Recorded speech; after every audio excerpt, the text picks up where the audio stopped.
All right, good evening, everyone. Welcome to our weekly webinar workshop. I'm just checking in on the phone real quick.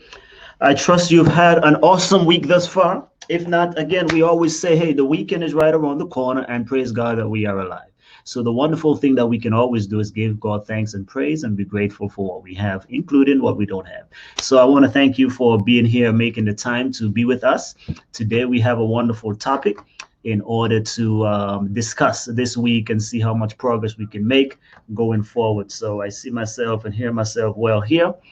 Let me just let you know that time is going. We have 40 something days left in this year, so about 48 now to go. And so I want to make sure that we are always keeping track of time because we want to do what we can do to finish the year strong. That's my message. That's what I'm hoping that we can do to finish out this year strong. Okay. For those of you who may be new, my name is Chance, U.S. Navy veteran, #1 best-selling author, and I am the, well, I guess, host and coach here. Every single week, we come on Thursdays to just share different strategies on how we can make our lives better.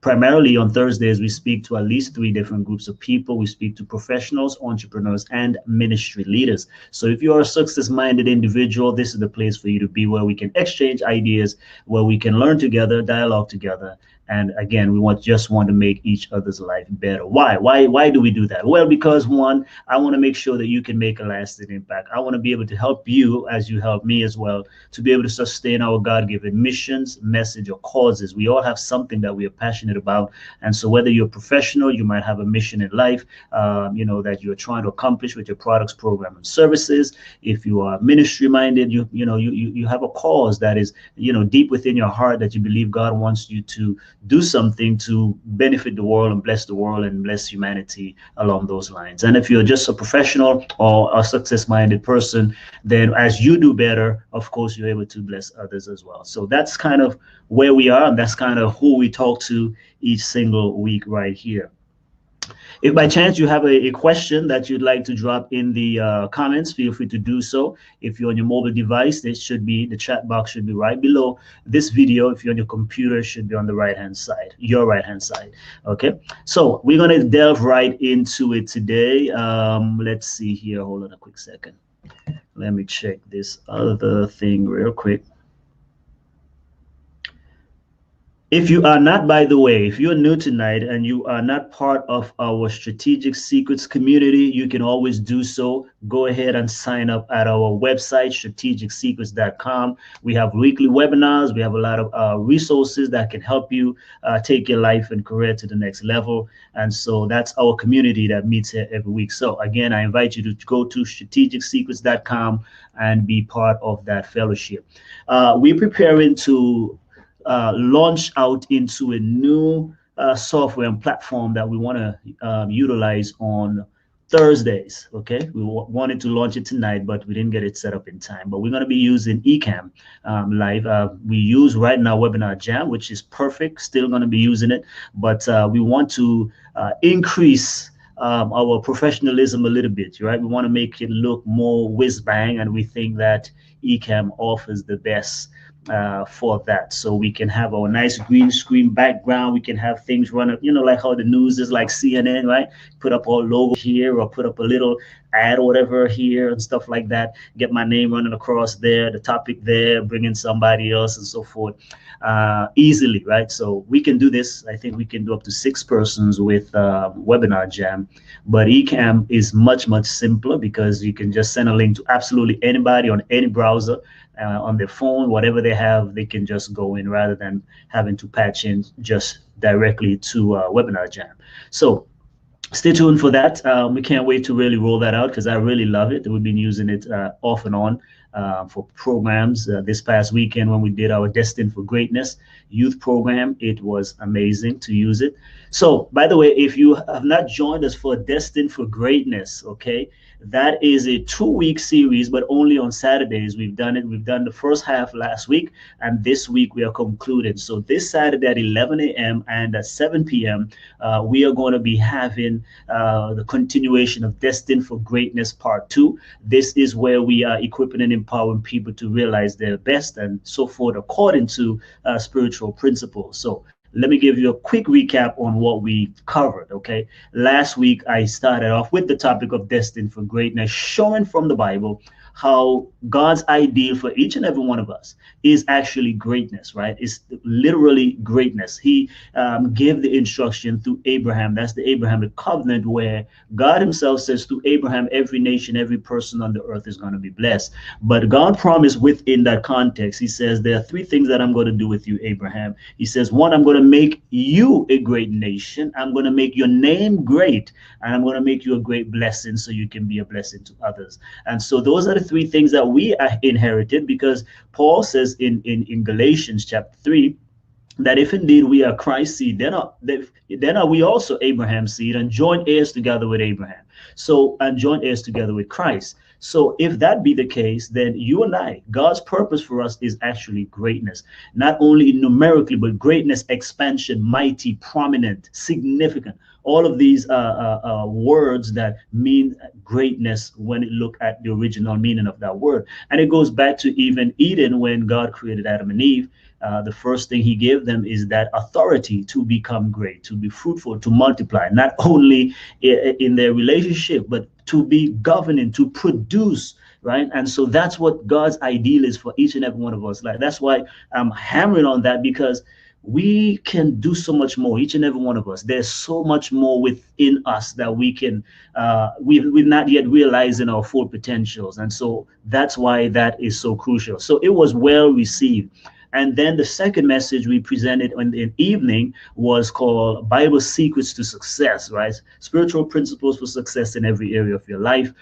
We did a 30-minute segment, and then we went into group discussions. We had about 45 minutes to break out in groups online. So please join us again this week. So we are going to wrap it up. Actually, we're going to give a third message on this Saturday. So this is how it's going to go this weekend. So Saturday is going to be presentation number 3. I'm going to talk about activating an untapped power source. Activating an untapped power source. That's at 11 o'clock. Then at 4 p.m., 4 to 6 p.m., we're going to bring a professional, Paul Conniff, and he's going to talk about the hidden half of the gospel. Now, that's very powerful. Now, if you know anyone who has struggled with any kind of problem in their life, rejection, disappointment, bitterness, rape, sexual issues, anything that is holding them back, anything that is traumatic, right? They've gone through divorce, they've gone through like severe pain.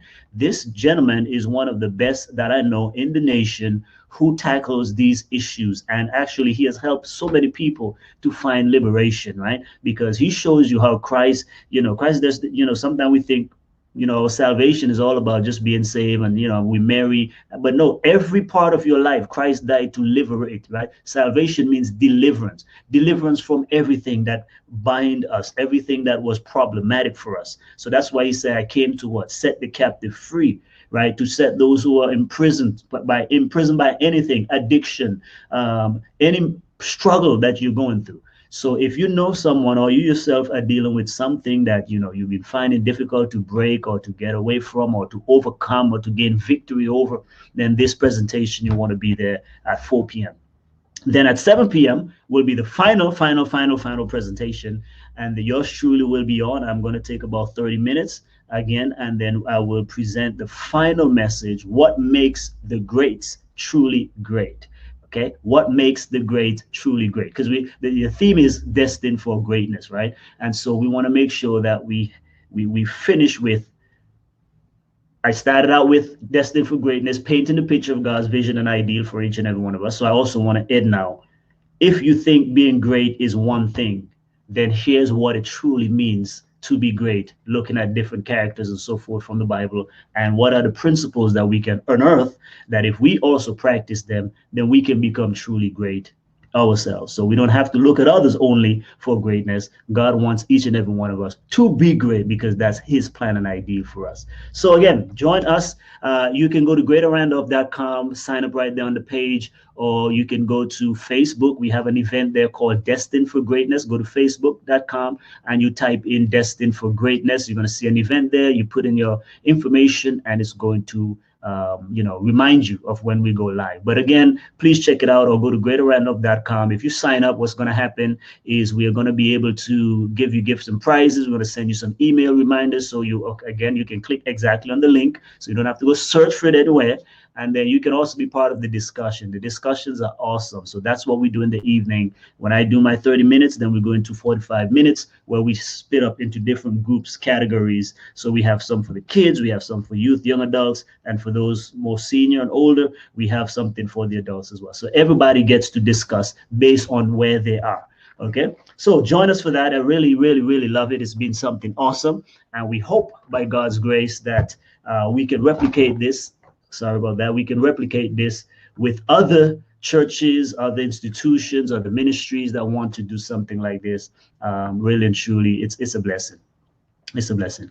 Okay, so I'm going to take a quick break right now, and then we're going to get into discussing our topic for tonight, which is how to be honest with yourself, why we need to have honest conversations with ourselves, and by having those honest conversations, how it can lead us into discovering other paths of becoming our best and to achieving goals and stuff like that. So again, having honest conversation, and tonight is going to be one of those honest conversations. So right now, I want to just share with you a quick video here from Kartra. Remember, we have some sponsors now because we have to begin to monetize what we are doing here and spread the word. So we're going to have Kartra is one of our sponsors. So if you want to be able to take your business, your ministry, your career into the online world, this is one of the tools and softwares that you use.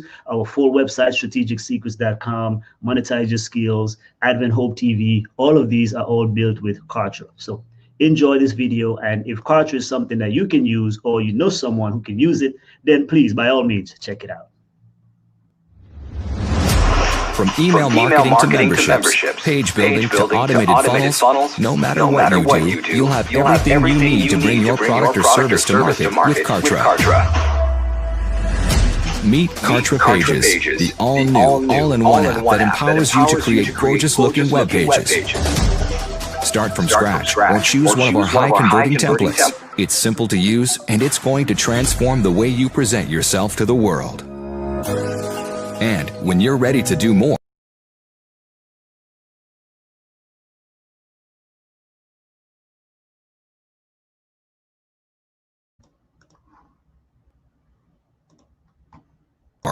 collect and send emails with the industry's easiest to use communication tool, Kartra Email. With integrated workflows, you can capture leads, tag prospects, and communicate with your list effortlessly. It's never been this easy to create and manage a list. And Kartra Integrations helps you work faster by combining third-party apps with Kartra's powerful marketing tools. For pre-built funnels, automation, and marketing AI, there's Kartra Campaigns, the industry's most powerful and easy-to-use all-in-one marketing machine. There's really no automation or funnel you can't build with Campaigns. And with Kartra Video, you can host videos that use Kartra's dynamic integrated marketing features, such as lead tagging, end-of-video options, and on-screen call to actions. Video hosting has never been this powerful. And don't forget about analytics. Kartra has advanced tools to help track what customers and leads are doing across all your Kartra apps. When you're ready to share your knowledge with the world, use Kartra memberships to host your product with customizable pages, drip content, and multiple access levels. Plus, with Kartra Help Desk, you can offer world-class customer support through Kartra's robust ticketing system, all while having full access to the user's history. And all the Kartra apps are seamlessly integrated with each other. They're also integrated with Kartra Marketplace, where you can search for even more done-for-you campaigns that help you work faster by eliminating many of your time-consuming tasks. You can get all these tools with a Kartra subscription, along with hundreds of tutorials. Okay, I'll come back on here. I see we having the video skipping a little bit there, so let's get right back to it. So again, please check out Kartra if you are looking to build an online presence, whether it's for your ministry, nonprofit, business, or whatever you do. Kartra is one of the tools that we highly, highly recommend. I love using it. It makes page building, email automation, and doing all this whiz bang stuff. It makes it quite easy. Okay, so tonight we're going to talk about, again, how to be honest with yourself. My name is Pastor Chance. I'm a U.S. Navy veteran, #1 best-selling author, and also the host of this weekly presentation for my community of followers who like to talk about success, who are professionals, ministry leaders, or entrepreneurs. That's what we do here every single Thursday. And of course, for other things during the week, you can catch me online or on Tuesdays, on Wednesdays, Friday evenings. We have worship with our church locally here, greaterrandolph.com. And then also on Saturdays, of course, we are teaching and preaching at church, so you can catch me there. So that's one of the things we try to do. You notice the balance that we have there, right? On the weekends, we focus primarily on spirituality, faith, and so forth. But what we do here during the week is we try to now make those things practical for the other areas of our life. And so tonight now, let's discuss about that. How do we be honest with ourselves, right? Why is that actually important? Because many times, really and truly, we all know that when we need to change, when we need to make an impact or something, we're not always honest with ourselves. And it can be dangerous if we are not careful, right? Because honesty with yourself is important, because you can't diagnose where you are if you're not honest with yourself, right? Sometimes we give ourselves more credit than what is necessary at times, and that can also be, you know, a negative too, because you don't want to always be bemoaning yourself or belittling yourself. However, we want to have an honest conversation. If you're good, say you're good too, right? There's some people who put themselves down and their skills and talents down when you shouldn't be doing that. Like, if you are actually good, you're good, right? So if you are, because if that's an honest conversation you have, and others have also given you input that you are excellent at something, there's no point in playing down your greatness. Again, if God gave you a gift and talent, you should use that gift and talent. Of course, we must be humble. There's no doubt about that. I think that's goes without saying, right? But the fact is that some people are belittling themselves, belittling their talents, and we don't want you to do that. We want you to have a honest view of yourself, because we are created in God's image, and therefore all of us are special. Each and every one of us, we are special in the sight of God. So never feel less than what you truly are. On the other hand, Paul also says in Romans 12 that we must, have an honest estimation of ourselves, not to esteem ourselves higher than we really are. So how do we juggle those? So let's talk about it now. Let's just say, let's pick certain areas of our life. We talk about physical first, right? So let's say if you want to get in shape physically, you need to be honest with where you are right now, right? Some people, we make excuses for our condition, and that's understood sometimes, but you can't really make the change without first saying where you are. On Monday, I also teach a group of students on Christian leadership. That's a course we're teaching, and we finished with that now. But this past, the last lesson we just finished this past Monday was about leading change, how to actually make drastic change as a leader. And so change is not easy, but one of the steps was simply, and this, of course, is Christian leadership, Christian change leadership. But one of the principles is, again, similar to the Alcoholics Anonymous, where, they go through a 12-step program. And in order for them to really and truly begin to change, one of the things you will find them saying at the very first stage is, "Hi, my name is Joe, and I am an alcoholic," right? My name is Chance, and I am this and that. So you are acknowledging where you are, and that's not to belittle. That is to say you are realizing who you are before you can go to the place where you need to go, where you need to go. So if the doctor, for example, don't give us a correct diagnosis, he's not going to be able to, he or she's not going to be able to give us the right prescription.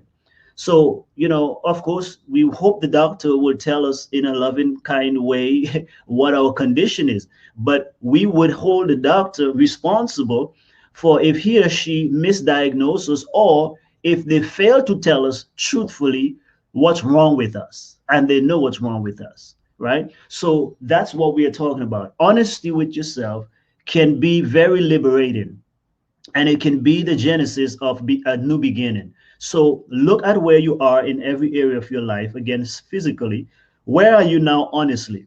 Are you happy with your health? Are you happy with your body? Are you happy with your energy levels, right? And so that's the beginning point. Let's look at spiritually. Are you happy with your life spiritually? And Galatians says, let a man or woman examine themselves, right? So we have to take constant checkups on ourselves to see where we are. So honestly, how are you doing spiritually? Honestly, how is your relationship with God? Honestly speaking, how is your devotional life, your prayer life? Let's look at your marriage. Honestly speaking, how is the marriage? How is the relationship going? How is my communication? Right? How is my love? Honestly speaking. And maybe you might want to take a book or journal. We always talk about journaling because, it's good to write things down, right? And so, honestly speaking, where do you need help? Let's be honest. If you need help, say you need help, because you can't get to certain levels without help.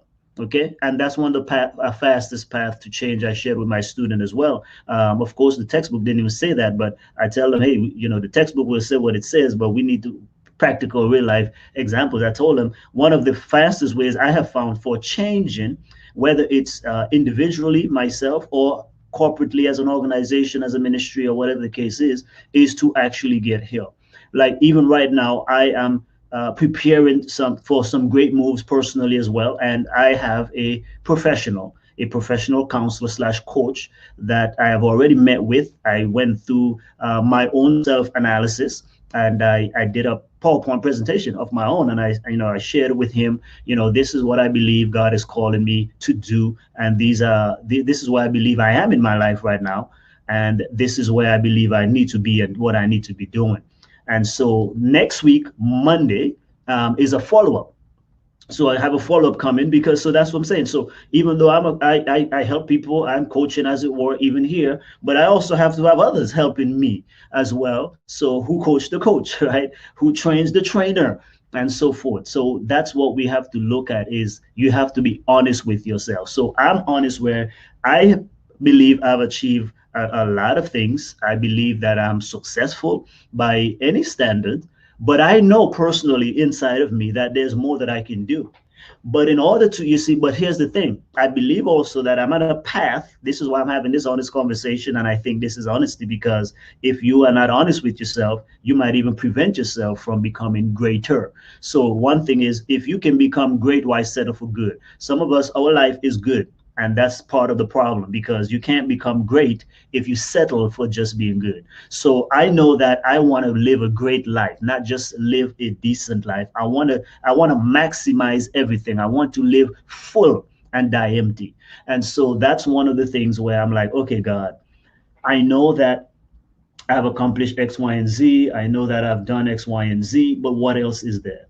And so I know that there are some challenges to go to the next level. So, but here's the thing, the thinking, the knowledge, the wisdom and strategies that have gotten me to this point are insufficient to get me to the next point. Catch what I'm saying? So therefore, that's the breakthrough right now, where I'm on a process of myself experiencing a breakthrough. So I am looking for that help or that hand up to break through to the next level in my personal life, in my professional life. What is the next edge, as it were, for a chance? So you have to ask yourself in every one of these areas, honestly speaking, am I satisfied with my job? Let's take our career and our job. Are you satisfied with where you are in your job right now, in your professional life? Even if you're retired, even if you are, you're not working in the workplace, but you got to still ask these questions. Is knowing what I know now, or with the remaining years of my life, Psalm 90 verse 12, right? Teach us to number our days that we may apply our hearts unto wisdom. So we have a certain timeline, each and every one of us, whether we like it or not. We all march into the grave. And if Jesus does not tarry, each of us will go to the grave. So the question now is, with my remaining life, what can I do? And what legacy will I leave? And if I don't change anything about myself right now, then what would my eulogy sound like? See, don't be afraid of asking those questions. Like, you know what I mean? I know some people fear death and those kind of things, but talking about death doesn't mean you're going to die. You know what I mean? Like, we have to face that as a reality. That's another thing. That's another honest conversation. Have an honest conversation about death, right? Before it comes. On your sick bed or deathbed is not the time to have an honest conversation about death. We need to have these talks right now. So those are the kind of things that I'm asking you to consider and be honest with yourself. So we look at, again, spiritually, physically, career-wise. Honestly speaking, are you giving your best in your job, in your ministry, in your career field of endeavor? Are you doing your best? Honestly speaking, is that all there is for you to do, or can you transition or pivot into a new field, a new career, new whatever it may be, if that is where God might be leading you? Because the fact is, many people are doing things that they're not gifted to do, or many people are doing things that they're not called to do, or they're unhappy with, but it pays the bills. And so that is honorable to some degree, but that is not how you want to live, like, frankly speaking. Like, life is too short in just to be having a job just to pay the bill. Have a job that is meaningful, and it takes the best of you. In other words, it's in line with your gift, your talents, and your values. I find that that is the recipe for actual fulfillment. Like, you know what I mean? And so there are different things that we value. Of course, each of us is different.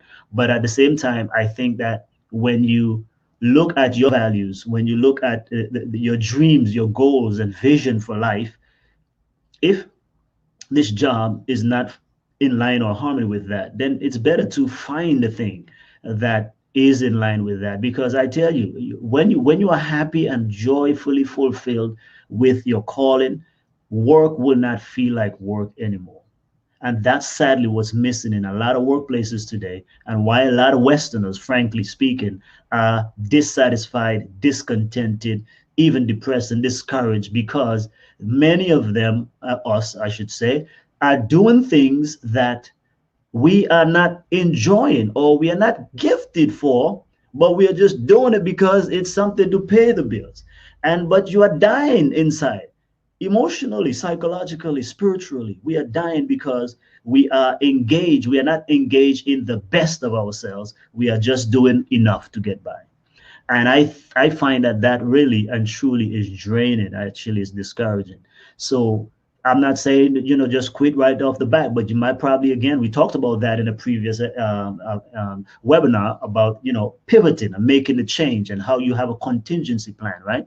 So that might be something you can review. You can go to strategicsecrets.com or find us on YouTube and watch the replays for that, how to develop your personal contingency plan. So if by chance God is leading you to make a change or career transition, then you can do so. Okay, but don't be afraid of that, because you would rather be in the will of God than not so. Right? Make sense? Okay.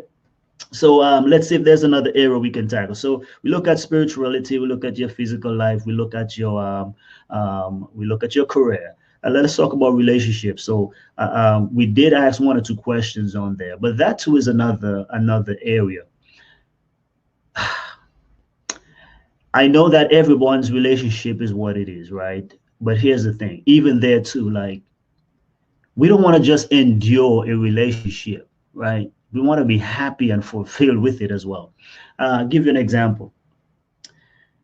A good friend of mine, very successful and doing well right now. I mean, I even get professional advice from her for financial moves. And so, and we're working with her to make some kind of investments, kind of a thing. So, but, she just recently shared, this is public, she recently shared on Facebook how her life was miserable for the past few years. And she showed a picture of herself, being under 100 pounds, right? Under 100 pounds because of emotional stress, psychological stress, unhappiness, depression, because the relationship was so toxic, the relationship was so draining. And of course, based on culture, we are taught, you got to just stuff it out. And so again, I'm a minister, so don't give me the whatever. It's balance. It's balance. I want, God wants us to be happy and not just misery. He didn't call us to misery. He says he came to give us life and life more abundantly.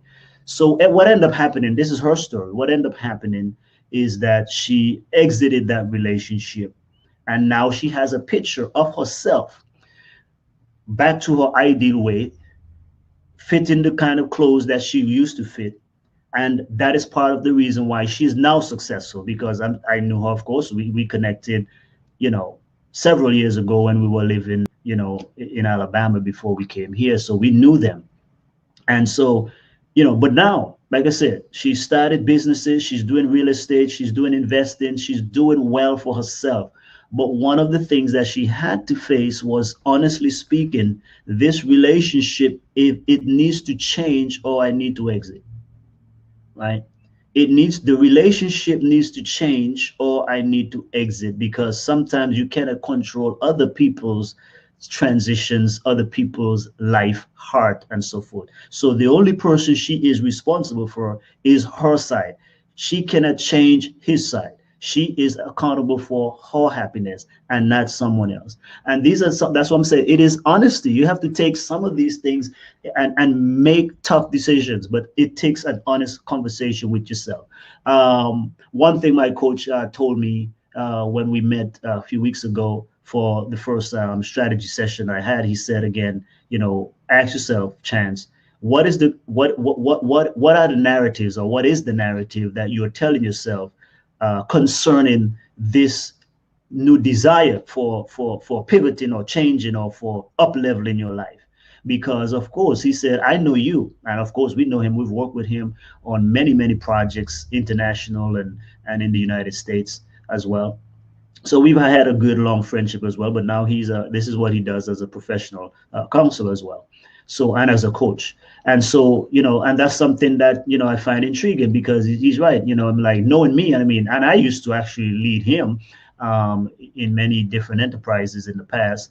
And so that's one of the things. He says, man, I know you, and, these are things that you can do. But the thing is, for whatever reason, also, you got to check that there's a narrative that you're telling yourself of why you can't do this, or why you shouldn't do this, or why now is not the time to do this.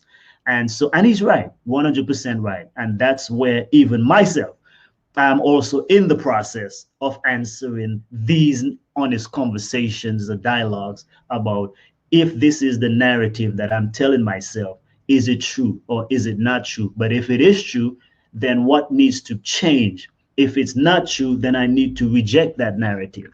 And so that's why we say in relationships, it's the same way. Maybe you're seeing your partner in a certain way. Maybe there's bitterness and anger and resentment there. Or maybe you're taking on their problem as yours because you feel you are the cause of whatever they're going through. And it probably is not true. Though we can support one another, and we ought to support one another. But again, you cannot change an individual. Generally speaking, what happens is I tell folks in relationships that when a person is over the age of 18, generally speaking, as an adult, from adult onwards, who that person is when you meet them is who they are. And a lot of us think that we're going to change the individual once we get into a relationship with them, or committed relationship rather, right? So, but no, the fact is, you either love a person for all their habits and quirkiness and weirdness and drama when you meet them, because don't hope that they're going to change. Matter of fact, you ought to tell yourself, if this individual, man or woman, does not change who they are right now, am I willing to live with who they are right now as they are? Meaning that if they are boisterous, egotistical, domineering, and all of that negativity as well, are you willing to live with that right now? But don't hope to say, if they are like that now, I will change them in 2, 3 years, 4 years, whatever, because most of the time it never happens. And not only that, but honestly speaking, we can assist people in their transformation and change process, but we cannot ourselves change anybody. The only people we should change and can change is our own self, on which we find difficult, isn't that so? So if we find it hard to change our own self, what about changing other people? So what we're saying is, it's not that you can assist others in changing. Does that make sense?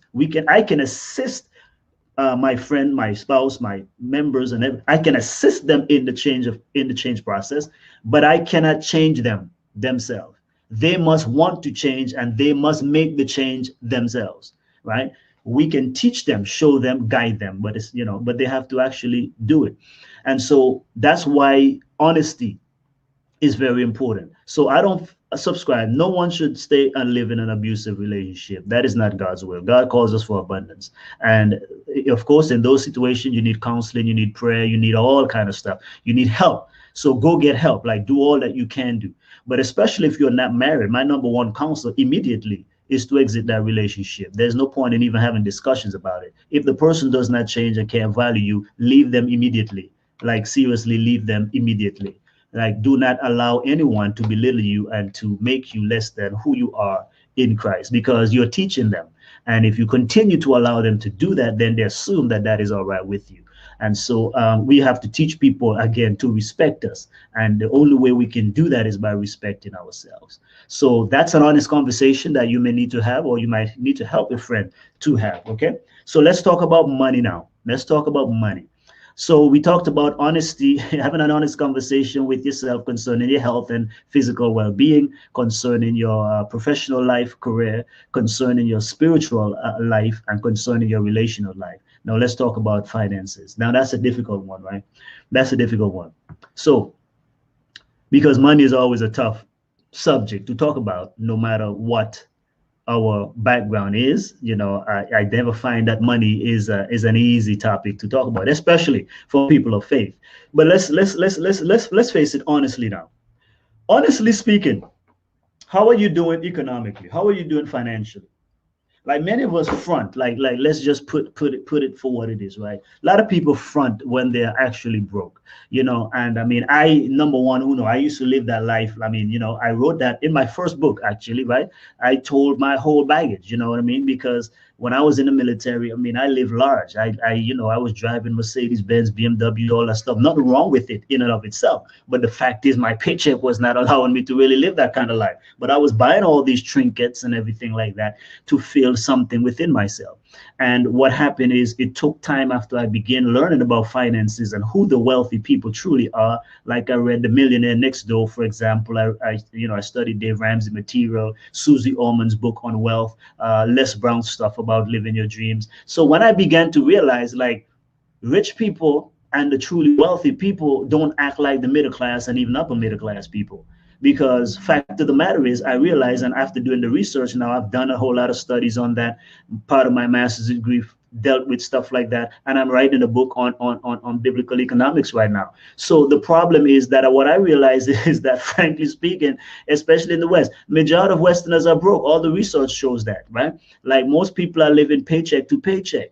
And so why are we fronting trying to impress one another? The only reason some people are able to maintain superb lifestyle is because the income keeps coming in. But when they lose that job, or even just one paycheck, they're going to be in trouble. And we have found that to be true even for high-paying people like lawyers and doctors. Like, they too are living broke. They can just afford more than the average person, because generally speaking, they make a six-figure income a year. But again, the fact is, if they miss a couple of payments, or if they were laid off a couple of months, they would be in financial trouble as well. So we have to be honest with ourselves and say, listen, I need to be honest about my money, and I need to live in harmony with where I am as well. While, of course, you might have some dreams and vision out there. But the fact is, not many people can leave generational wealth because they're eating it up in a lifestyle trying to impress people that they don't even care about. They call it keeping up with the Joneses here in the West, right? Keeping up with the Joneses.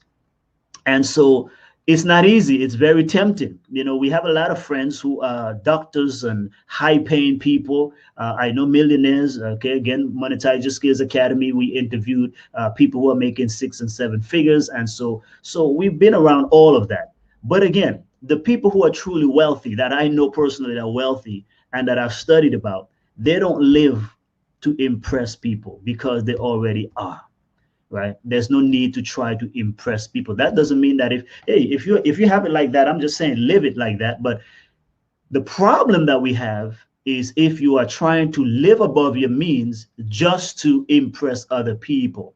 When you know good well that you broke, when you know good well that you live in paycheck to paycheck, there is no need for all of that, because there is a way to do things better. Your focus might need to be get out of debt, downsize, or make some extra money for real to match what you're trying to portray to people. Honestly speaking, are you living paycheck to paycheck, and are you struggling?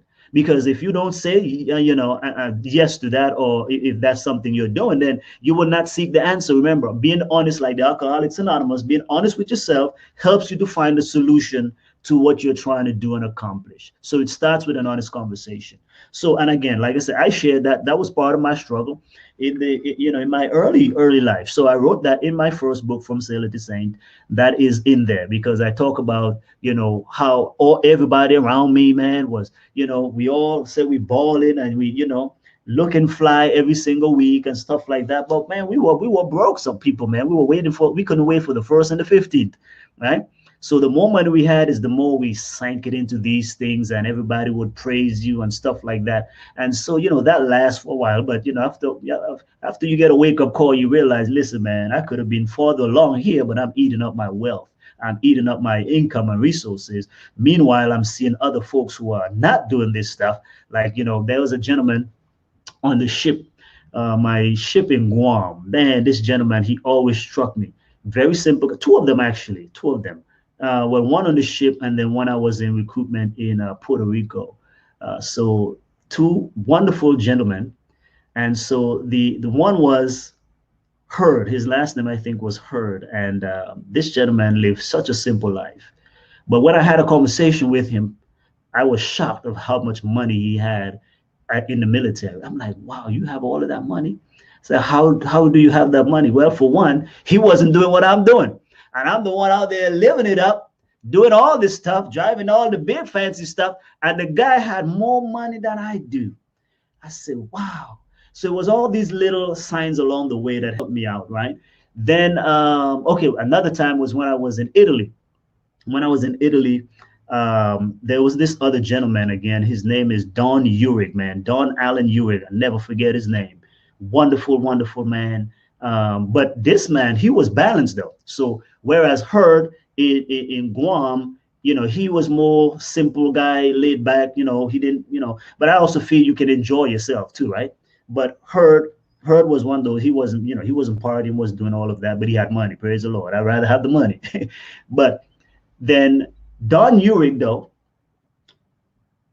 in Italy, of course, that's where Italy has all the nice fancy cars, right? That's where I was getting the Mercedes Benz and BMWs and stuff like that. So I had a BMW, he had a Maserati, and one time I think either my car was in the shop or something like that, and he had to pass my house on the way to work. So there are a couple mornings, and we worked in the same place. He was actually my supervisor for a time, and then he would take me to work. And during that time, I got to know him, and even him now, I realized that. I said, so, man, I say, I like the way you live in, because that resonated. He had a nice red convertible Maserati, and I'm like, wow, man, I like your style, Don. And somebody began to explain and put me on, because I was younger that time, and he was, sharing with me, listen, you got to have money. But he had money. He saved his money, but he was also living a good life. He was balanced, but he had investment, and not only that, physically as well. By the way, when I was in the service, when I entered that competition, the Body for Life competition, was featured in magazines and all of that, I was in the top shape of my life. It was Don Uhrig who inspired me to actually enter that competition. And so it was powerful. That was one of the best periods of my life, really and truly. But I was able to get yoked up. I wouldn't look like it right now. I'm a natural skinny guy, but really and truly, that competition, man, I got up to almost 170 or so. Muscular, featured in the magazines, got the certificates, all of that kind of stuff. So, but it was that inspiration. So even then I realized, I said, yeah, I'm in the military, I'm doing well, but even my health, I can improve it. Look at Don, he is doing this. So you might take cues from other people as well, but that's the good way. Not trying to keep, I wasn't trying to compete with him. There was actually no way I could compete with him really. But he inspired me based on that he was balanced, he was enjoying his money, he was living it up, but he was not blowing his money. The man always had money. The man was, well disciplined, physically fit, all of that stuff. So I said, wow, that's how we can live our life. So that is part of my journey as well. When I got to Puerto Rico too, there's another gentleman, his name is Gaitan, right? And well, in the recruiting station, we had Navy, we had Air Force, and who else did we have? Marines, I think. And so he was in the Air Force and I was in the Navy, but everybody would go to Gaitan for financial advice. And this was a young guy. And I'm like, Gaitan, what are you doing? You know what I mean? Because I'm like, hey, well, at that time, I had changed, made some changes. I was now in the church and everything like that. And, I was teaching finance class, teaching Dave Ramsey things. And so, but Gaitan was still doing something I wasn't doing. So Gaitan would be giving the folks lessons on investing and all that stuff. And I'm like, man, look at this guy. Same thing again. Very simple, humble guy, wasn't flamboyant or nothing like that, but he had a serious bank account. This is what I'm saying to us. Why try to front if you don't have it and you truly don't have it? You're trying to look better than the person who actually have it. There is a proverb actually from King Solomon says, there is a man or woman who pretends to be rich, nothing. But there's also a man or woman who has a whole lot of wealth, but does not show it. Isn't that powerful? Now, notice again, there is one who pretends to be rich and has nothing, but then there's the rich who pretends that he doesn't have. See, that's the kind of way you want to live your life. I'm not saying don't enjoy life. What I'm saying, though, is if you are not doing well financially, don't try to impress people. You don't have to impress people because they're not paying your bills. Like let's think about it. We're getting all these bills trying to impress people. And if we don't get money to pay it or we lose our job, they're not coming to pay for it. They couldn't care less how much your house mortgage is or your car note and all that kind of stuff. So you got to stop living for people, stop trying to impress people, and live for God and live for yourself. Live to be who you want to be, not what you think you ought to be based on other people's standards, right? So if you have the money, oh, I'm for it. Oh, I'm for it. If you have it, but if you can't live in the Beverly Hills house, you're struggling to live there. Why are you living there just because you think? No, they might have the job to do that. There's some people who have the means to do it. You're trying to keep up with them and you're not in the same class. If somebody is making 7 figures a year and they live in let's say a $500,000, $1 million home, that's okay. There's no problem with that because their income supports that lifestyle. But if you are living on $50,000, $60,000, $70,000 a year and you want to get a $500,000 to $1 million home, then you're probably running into some problems, right? On one income, especially. So that's the kind of things where it doesn't make sense to live for other people because they get you in trouble. So right now, be honest with yourself. Look at the bills and the debt you have. Are those legitimate stuff or were they impression stuff? If they were impression stuff, make a decision to get rid of them immediately. Hard conversation. Honesty requires hard conversation and then making serious decisions about it. So that's what I'm saying is for me, when I discovered, and I say, I'm being open here and transparent with you. Those are things that I went through in my own life. It's in my book. People even tell me, why in the world you would want to say and write all of that? I said, I don't care. This is to help people. That's not me anymore, but those are the lessons and people are doing those things. And so I'm seeing that even today. There are people who can be supporting God's cause and blessing humanity and doing so much for the kingdom and for making a significant impact, but they cannot because they're eating up all their wealth, right? They don't have any margins. And it's not because they can't have margins, it's because they're living a fake life. Because the fact is, again, according to Investopedia, Forbes magazine, and so forth, the majority of Americans are living paycheck to paycheck and are broke. One magazine, the Atlantic magazine, did a report back a couple of years back, I think 2016 or so, and which is still relevant today because it goes worse each year, actually. And then you have one from Yahoo Finance that talk about millennials say that money problem is literally making them sick. But the Atlantic magazine one was an impetus for my research for that master's program that I had done in the past. They looked at a government report, a government survey that went out to Americans primarily in the middle and upper class. Now, this is not lower class and the poor. This was the middle class and upper middle class. And the question, one of the key questions was, if you had a $400 emergency, could you meet that emergency without having to, one, put it on a credit card, two, ask somebody or borrow the money? And the majority of people say they could not even afford a $400 emergency. They would actually have to charge it on a card, or they would have to go take out a loan or beg somebody for that money, $400. And that was the middle class, including the author of that article, who was himself a reporter for the Atlantic. He said himself that that was true. And he said that was, he called it the secret shame of the middle class. I think if I can find it online here, right? The secret shame of middle class. There we go. It came up right there. So you can go look at it, right? So the Atlantic, let me go share this with you real quick. I'm going to do my screen share just to show you that I'm not lying here, right? So let's turn on screen share.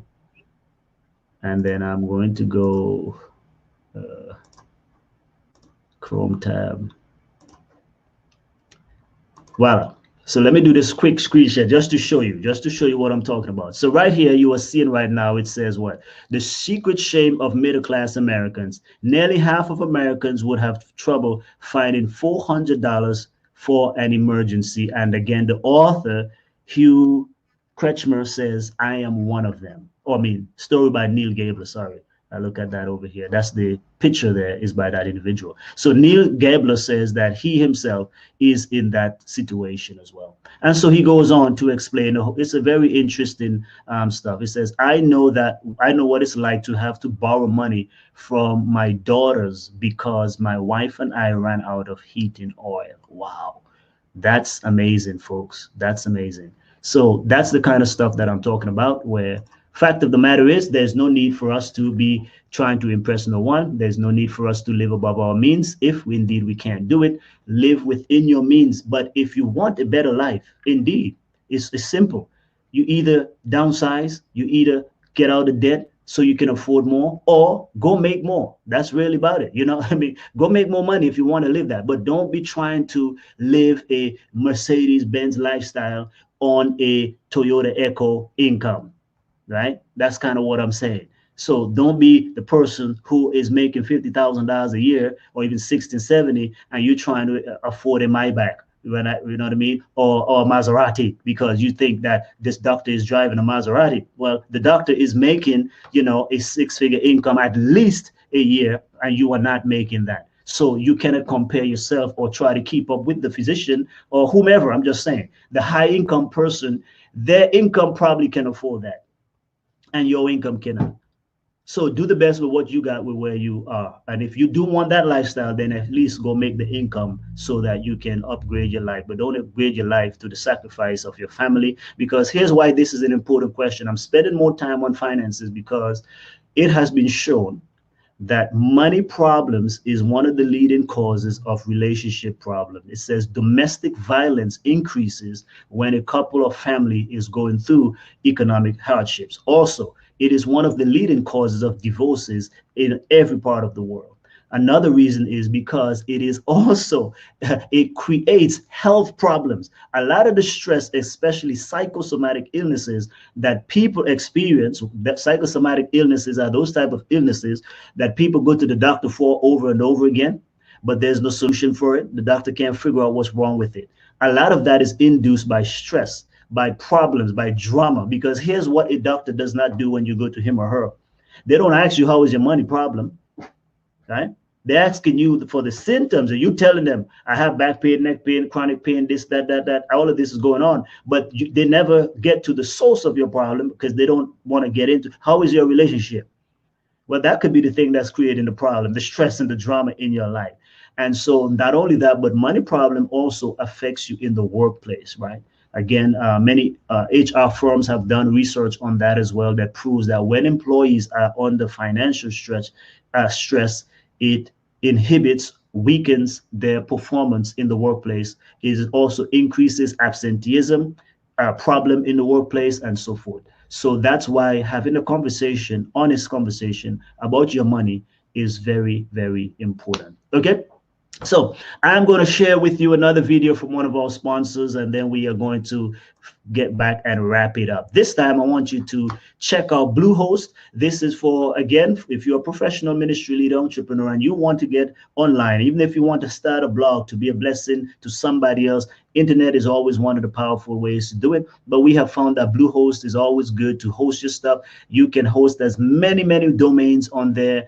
They have a wonderful uptime, and it is very cost effective. So I recommend Bluehost. Again, my sites, many of them are hosted on Bluehost as well. So we recommend that you check out Bluehost. Here's a video from them.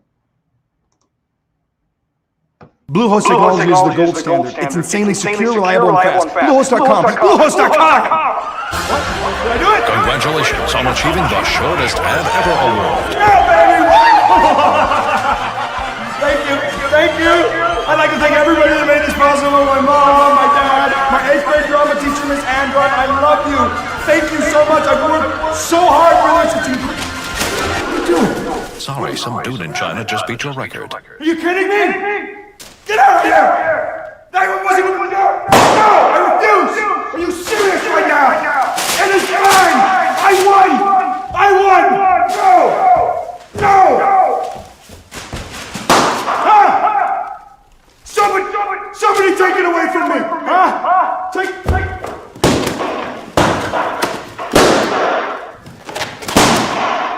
Yeah! I'm taking this. I'm taking this!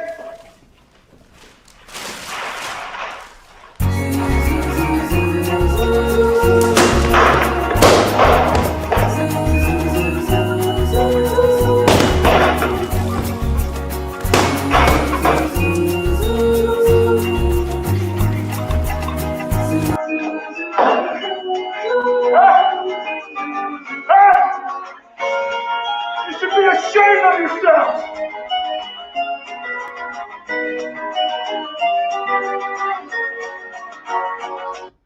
All right, so that's a funny video. So that's Bluehost. If you want to check out Bluehost, please click on the link below this video. If you're on your mobile device or if you're on your computer, feel free, on the right hand side you should see Bluehost there. Just click on there and go and check them out. You can actually begin very small. It's not a lot every single month, and actually it should be, they have a special going on. It should actually be less than $10 a month for you to host all of your online domains and stuff like that with Bluehost. So check them out. Again, we use them, and so we recommend them. Okay, so let's wrap it up. Today we spoke about having honest conversations with yourself, how to be honest with yourself. We have found and realized that actually when you have honest conversation with yourself, it's very important for making decisions, for making changes in your life, and for just being open to who you are. And because the only person you can be true to is yourself, right? There's I think it was Hamlet, one of them, that says, to thine own self be true, and it shall follows as night the day. Thou canst not then be false to any man. And I think that came from Hamlet, Prince of Denmark. And so you want to make sure that you are honest with yourself. Again, to thine own self be true. Being honest with you is all you can do. Because if you don't face your reality as it is, not only as you want it to be, but as it is right now, then the dream or vision you have for your life could struggle. So today, I want you to get a pen, paper, journal, whatever it is, your mobile device, and ask yourself some key questions in every area of your life. Physically speaking, what are you doing with your body, with your mind? What are you doing to make it better? Are you happy and comfortable with your weight right now, with your body, with your image, with your personality right now? How can you make it better? Or not only that, but how can you appreciate you? Because it's not always about changes sometimes. It's about accepting who you are and not trying to be somebody else, because some of us are killing ourselves with all these diet plans too, trying to achieve some kind of body image because somebody in the magazine tells us this is what your body's supposed to look like. Well, that's not the body for everybody. You want to be the healthiest you can be. I must say that, but it's not, the goal is not to achieve a certain body image, but to appreciate your image, because we all create an image of God, but to get comfortable in your own skin and to be happy with who you are. Okay. You have to also accept that. Then you want to look at your relationships. You know, are you happy with it? Can you make changes to make it better if you are not happy with it? If you are in an abusive relationship, then by all means, you either do two things. One is you get help immediately to work with that, or exit that immediately so something better can come, or to let the other party know that you mean business. How you doing in your finances? Do you need to have an honest conversation with your family, with your children, with your spouse, that, hey, this is where we are and we don't need to be fronting anymore. We need to be genuine with ourselves, and we got to take charge of our economics right now. Another thing is you want to look at your career. You know, honestly speaking, do you love your job? Do you love what you do? Are you satisfied in it? Is there an opportunity for you to pivot?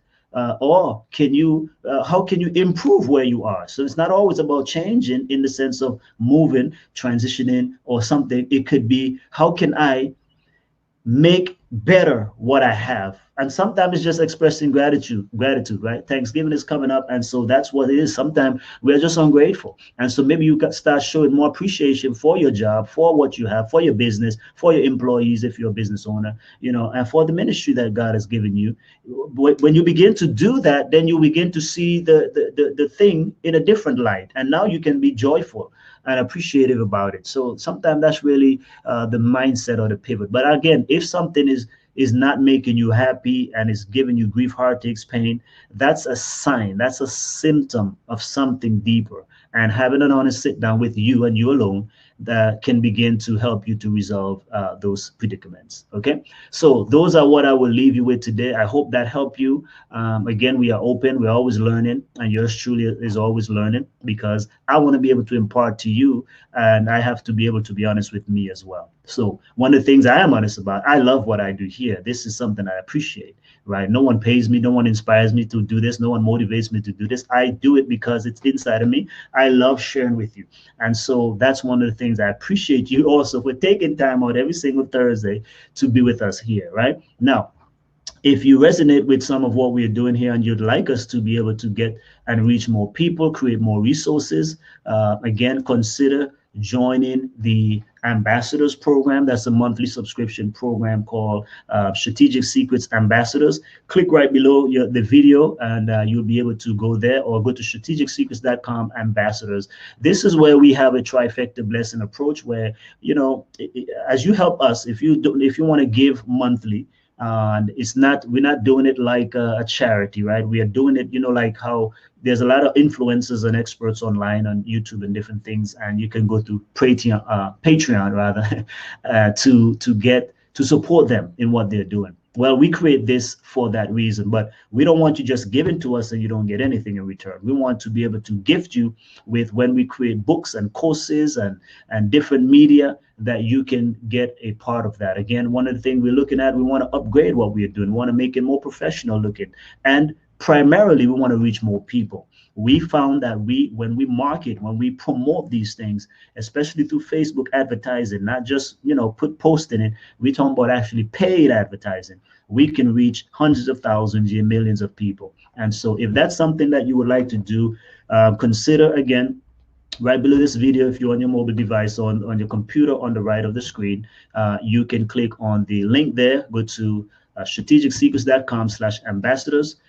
When you subscribe for one of those programs, We will be able to again bless you when we publish books. You don't have to buy them; we gift them to you. When we create new courses, we gift them to you. When we have strategic interviews and different things like that, because we also have people that we can talk to and different things, and we get all these experts' input, and then we share them with our community here as well. And if you want to see some of those in action, by the way, you can go to our YouTube page, go to Strategic Secrets on YouTube, and then you'll be able to see some of the previous interviews that we have done with experts. Okay, well, God bless you. That's all that I have for today, and we will be in touch. Hey, Deanna, how you doing? Deanna says very informational. Thank you. Yes, Deanna, again, this is something we do outside of church. This is on Thursdays. So this is a bit different. We are talking about personal growth, professional development, that type of a thing, because we're trying to make the spiritual practical during these Thursday presentations. So you are more than welcome to join us every Thursday at 7 p.m.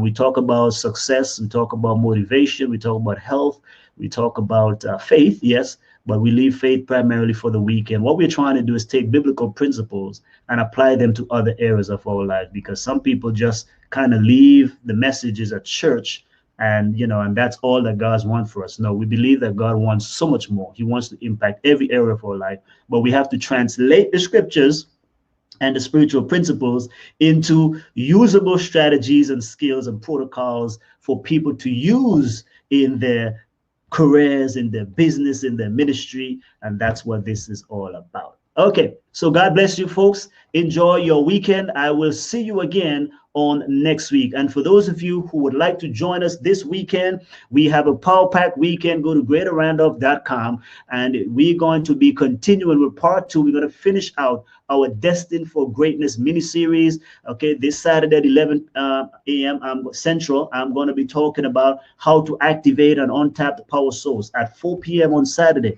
we're going to be talking about the hidden half of the gospel, how to liberate yourself from any kind of darkness, any kind of setbacks, any kind of hurts that you've had in your past or childhood. We're going to be bringing in an expert, Mr. Paul Conniff. He's going to be teaching us how to be able to experience victory in every area of our life, no matter what our past record have been, how we can have liberty through that hidden half of the gospel. And then we're going to close out at 7 p.m. where we're going to come back together and we're going to talk about what makes the great truly great. Join us. Again, go to greaterrandolph.com, subscribe there, get all the information, and I'll see you